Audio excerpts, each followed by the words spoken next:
दीपावली की पौराणिक व्रत कथा। एक बार सनत कुमार ने ऋषि मुनियों से कहा, महान भाव कार्तिक की अमावस्या को प्रातःकाल स्नान करके भक्तिपूर्वक पितर एवं देव पूजन करना चाहिए।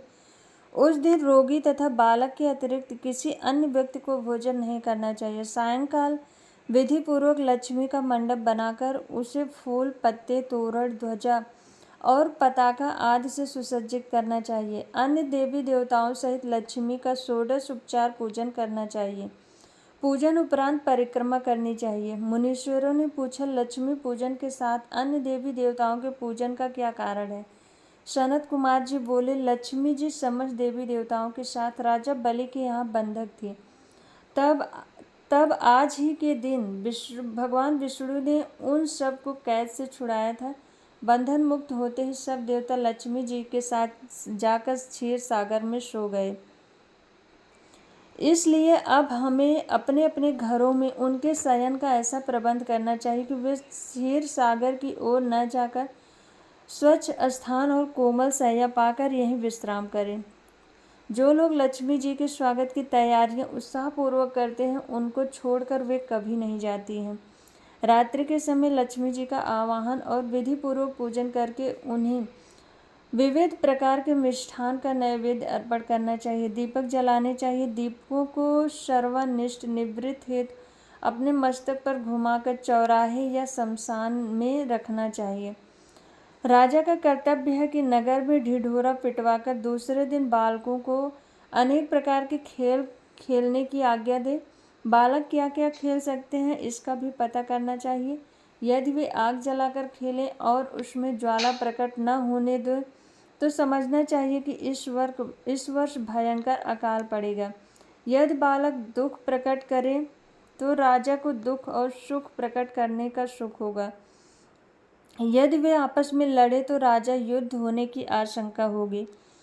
बालकों के रोने से अनावृष्टि की संभावना करनी चाहिए। यदि वे घोड़ा बनकर खेलें तो मानना चाहिए कि किसी दूसरे राज्य पर विजय होगी।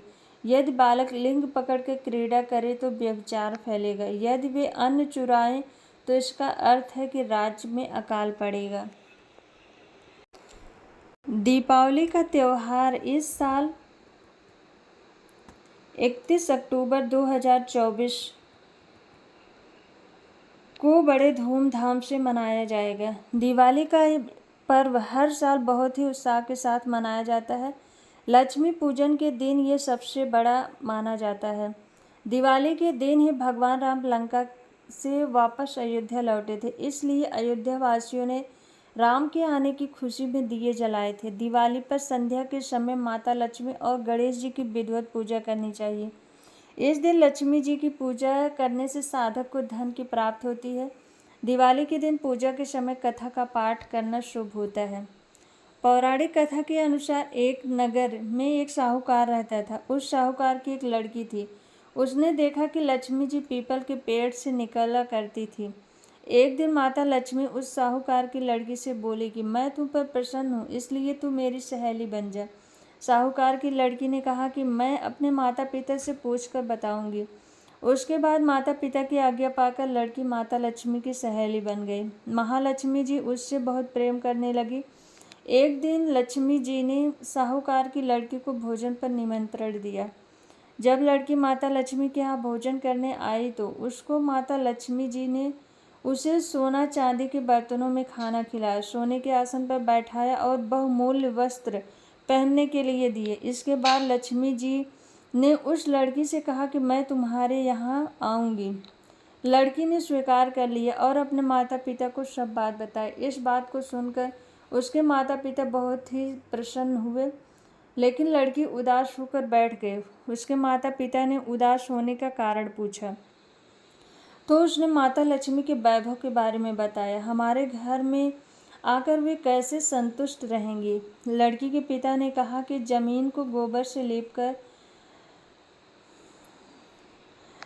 लीप कर भी बन बड़े सूखा रूखा श्रद्धा और प्रेम से उनको खिलाएंगे।